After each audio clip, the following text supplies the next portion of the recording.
ये रीत जब भी बोलती है ना, इसकी बातों में ना मुझे भरोसा करने का दिल करता है। आप कुछ भी बातें मत कीजिए, ये आपको बेवकूफ बना रही है। आप इसकी बातों में मत आइए, आप इसे अच्छे से नहीं जानते। बहना तो फिक्र मत कर, मैं यहाँ सिर्फ तेरे लिए आया हूँ। तू जो कहेगी ना मैं वही करूंगा। तू हट यहाँ से। पकड़ो नहीं से। ध्रुव, ये क्या कर रहे हैं? ध्रुव, प्लीज ध्रुव। दूर हट। तुमने ही कहा था ना कि तुम स्मिता को मेरी बहन की जिंदगी से दूर लेकर जाओगी, तो अब तुम स्मिता को प्रतीक की जिंदगी से दूर लेकर जाओगी, और तब तक तुम्हारा भाई मेरे पास गारंटी के तौर पे रहेगा, समझे? वेरी गुड भैया, आप बिल्कुल सही कर रहे हैं। Proud of you. नहीं, ये सही नहीं है। क्यों सही नहीं है रीत? तुम भी तो ध्रुव के लिए गारंटी वाली बीवी बनकर आई थी ना हमारे हाउस में, तो अब ध्रुव को बनने दो तुम्हारे लिए गारंटी। थोड़ा सा एहसान चुकाएगा। चलो निकलो यहाँ से। बिल्कुल नहीं, मैं ध्रुव को यहाँ खतरे में छोड़कर नहीं जाऊंगा। भैया मैंने ये सब कुछ आपके लिए किया है ताकि आप घर वापस आ सको। मेरी मेहनत वेस्ट मत करो। बस उन्हें, क्या हो गया तुझे? वैसे तो दुनिया के सामने चीख चीख कर कहती है कि तू ध्रुव से प्यार करती है। अब कहाँ गया तेरा प्यार? तू चाहती है मैं ध्रुव को इन लोगों के बीच में अकेला छोड़ दूं? तो और क्या करूं मैं भैया? इसे मेरी कोई परवाह है? नहीं। आपको मेरी परवाह है तो ऑफ कोर्स मैं आपके बारे में सोचूंगी ना। आप प्लीज मेरे साथ घर चलो। ये रुक। उन्नति, अगर तुम्हारा भाई कुछ समय के लिए मेरे पास मेहमान बनकर रहना चाहता है तो मुझे कोई हर्ज नहीं है। बड़ा मजा आ रहा है कि एक अमीर ज्यादा मेरे सामने खड़े होकर गिड़गिड़ा रहा है।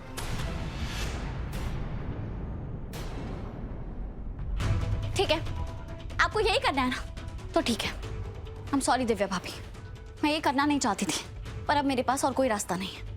हमने अभी यहाँ जो भी बातें की है वो सब मैंने अपने फोन में रिकॉर्ड कर लिया, और मैं ये पुलिस को भेज दूंगी। और इन बातों से साफ साफ पता चलता है कि दिव्या भाभी, आपने स्मिता को किडनैप करवाया था, और आप तो पहले ही राघव को किडनैप कर चुके हैं ना, और अब आप मेरे भाई को जबरदस्ती यहाँ अपने साथ बांध के रखना चाहते हैं। ये पूरे 27 मिनट की रिकॉर्डिंग है मेरे पास, और अब मैं ये पुलिस को दे दूंगी।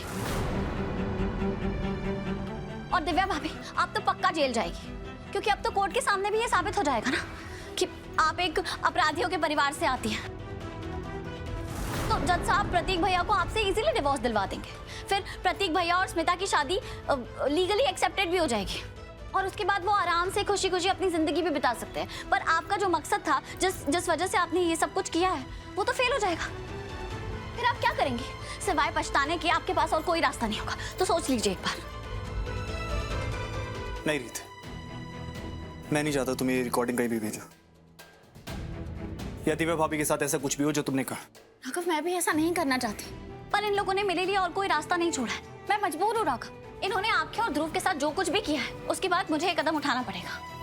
नहीं भैया, मैं जेल नहीं जाना चाहती, आप कुछ कीजिए। चिंता मत कर बहना, मुझे तो लगता है ना ये हम लोगों को बेवकूफ बना रही है। तुम पत्रकार हो ना, तो तुमने इसके पहले भी बहुत से लोगों का इंटरव्यू लिया होगा जिसकी रिकॉर्ड इसमें होगी।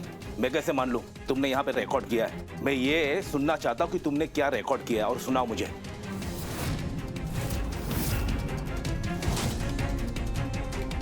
ओह गॉड, मेरे पास तो कोई रिकॉर्डिंग नहीं है। अब क्या करूं?